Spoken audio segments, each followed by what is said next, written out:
मुकेश अंबानी आज उनसे बड़ा बिजनेसमैन पूरे भारत में कोई नहीं है। ये जिस भी बिजनेस में हाथ डालते हैं सब उलट पुलट कर देते हैं। उनकी सोच हर वक्त 10 कदम आगे की होती है। ऐसे ही जब सितंबर 2016 में टेली कम्युनिकेशन के फील्ड में कदम रखा और जियो लॉन्च किया तो उनके बिजनेस आइडिया ने पूरे टेली कम्युनिकेशन बाजार की धज्जियां उड़ा डाली। बाजार की हालत ऐसी हो गई कि वोडाफोन और आइडिया जैसे पुराने कंपनियों को मार्जिन करना पड़ा।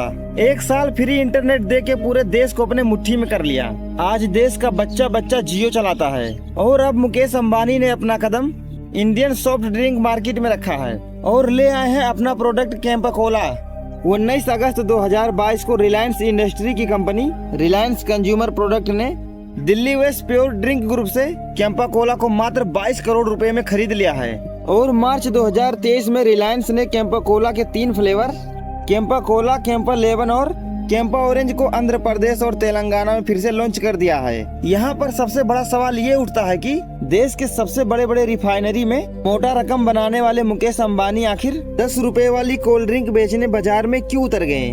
तो आज के हम इस वीडियो में मुकेश अंबानी की नई बाजी सॉफ्ट ड्रिंक के बाजार में अपना सिक्का जमाने के चाल के बारे में समझेंगे। अगर वीडियो अच्छी लगे तो चैनल को सब्सक्राइब जरूर कर लेना। देखिए, सॉफ्ट ड्रिंक कोई छोटा मोटा बाजार नहीं है, बल्कि ये एक बहुत ही बड़ा मुनाफे का खेल है। भारत का सॉफ्ट ड्रिंक बाजार 2023 में 73,000 करोड़ का था, यानी कि पूरा भारत 1 साल में 73,000 करोड़ का सॉफ्ट ड्रिंक पी गया। और अब इस बाजार को 2027 तक 95,000 करोड़ पहुंचने का आशा है और 2030 तक तो ये बाजार 1,47,000 करोड़ तक पहुंचने वाला है। और इसी आंकड़े पर नजर है हमारे मुकेश अंबानी जी की। इस बाजार को इतना बड़ा बनने के पीछे सबसे बड़ा वजह है पर इंडिविजुअल कंजम्पशन। भारत में एक व्यक्ति साल भर में लगभग 4.5 लीटर तक कोल्ड ड्रिंक पी जाता है, तो वहीं अमेरिका का एक व्यक्ति साल भर में लगभग 45 लीटर कोल्ड ड्रिंक पी जाता है और ब्राजील में पर व्यक्ति 35 लीटर कोल्ड ड्रिंक पीते हैं। और दुनिया की average soft drink conjunction 30 litre है और हमारे भारत में अभी 4.5 लीटर ही है, यानी कि खेल अभी लंबा चलने वाला है।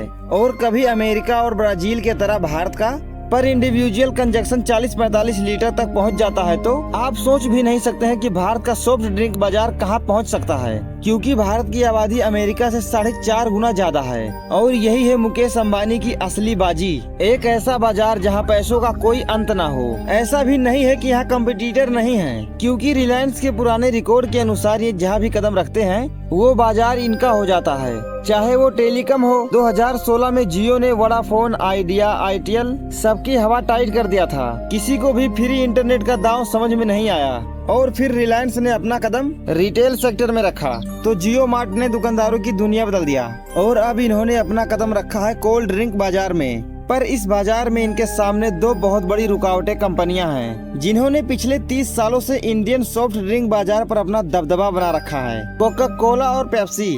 इस बाजार में कोका कोला आज सबसे बड़ा खिलाड़ी है तो पेप्सी दूसरे नंबर पर है। इन दोनों अमेरिकी जॉइंट्स ने भारत में भारतीय लोकल ब्रांड को बाजार से बाहर निकालने में कोई भी कसर नहीं रखा है। इन्होंने कई भारतीय कंपनियों को खत्म तक कर दिया। पर इस बार कोका कोला और पेप्सी के सामने है भारत के सबसे बड़े मार्केट खिलाड़ी मुकेश अंबानी जी, और उन्होंने भारत के कोला मार्केट में तबाही मचाने की पूरी तैयारी कर लिया है कैंपा कोला को रीलॉन्च करके, जिसका नया उदाहरण है आईपीएल।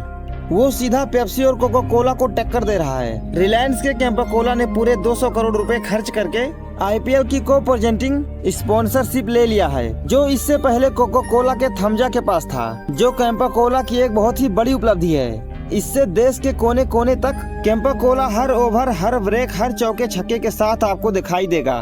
पर मुकेश अंबानी को ये पता है कि इतने से काम नहीं बनेगा, क्योंकि उनका मुकाबला कोई छोटे मोटे कंपनियों से नहीं बल्कि कोका कोला और पेप्सी जैसे दिग्गज खिलाड़ियों से हो रहा है, जिन्होंने आज पूरे भारत में अपनी पकड़ जमा रखी है। जिसका सबसे बड़ा कारण है इनका डिस्ट्रीब्यूशन नेटवर्क। इन दोनों का डिस्ट्रीब्यूशन बहुत ही बड़ा है। 2023 में कोका कोला की पहुंच 2.5 मिलियन यानी कि 25 लाख आउटलेटर तक थी। इसके पास 1200 डिस्ट्रीब्यूटर थे जो इनका माल देश के कोने कोने तक पहुंचाते हैं, और ये 10 लाख से अधिक कूलर में बेची जा रही थी। तो वहीं पेप्सी के पास 1100 डिस्ट्रीब्यूटर और 9 लाख कूलर के साथ इंडिया में बिक रहा है। इन दोनों बड़े कंपनियों ने मिलकर देश के 73,000 करोड़ के बाजार का लगभग 85% वॉल्यूम कंट्रोल कर रखा है। इसको ध्यान में रखते हुए मुकेश अंबानी ने अपने 19,352 स्टोरों पर अधिक जियो डिजिटल किराना टाई अप और 7,000 से अधिक कंपनियों स्टोरों में अपने कैंपा कोला को सभी आउटलेट पर 12 से 15% ट्रेड मार्जिन के साथ रखवा दिया है।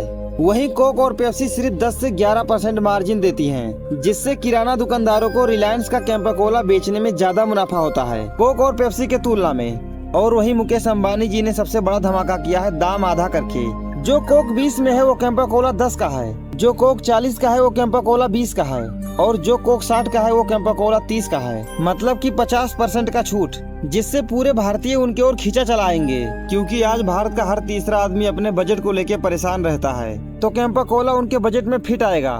आपको ये जान के हैरानी होगी कि मुकेश अंबानी की कैंपा कोला सिर्फ भारत में ही सीमित नहीं है, बल्कि 2025 में इन्होंने बहराइन, ओमान और सऊदी अरब में भी लॉन्च कर दिया है। मिडिल ईस्ट का सॉफ्ट ड्रिंक मार्केट $2 बिलियन का है और वहां अमेरिकी ब्रांड के खिलाफ पहले से ही माहौल खराब है। मुकेश अंबानी ने इसी मौके का फायदा उठाते हुए वहां एंट्री ले लिया है और 20% का ग्रोथ तुरंत पकड़ चुके हैं। पहले ही क्वार्टर में इनकी एनुअल रन रेट 50 मिलियन तक पहुंच गया है और कैंपा कोला का 2025 में 1000 करोड़ सालाना सेल करने का इरादा है। पर ये इतना आसान भी नहीं है, क्योंकि कोक और पेप्सी इतने आसानी से हार नहीं मानेंगे। इन्होंने एक बार पहले भी कैंपा कोला को मार्केट से बाहर कर चुके हैं, तो इस बार भी पूरी कोशिश करेंगे इसे जड़ से खत्म करने की। पर अब की बार उनका मुकाबला मुकेश अंबानी से है। तो अब देखना यह है कि मुकेश अंबानी कोको कोला और पेप्सी को पीछे छोड़ने में सफल होंगे या एक बार फिर कोको कोला और पेप्सी मिलकर कैंपा कोला को बाजार से पीछे हटने पर मजबूर कर देगा।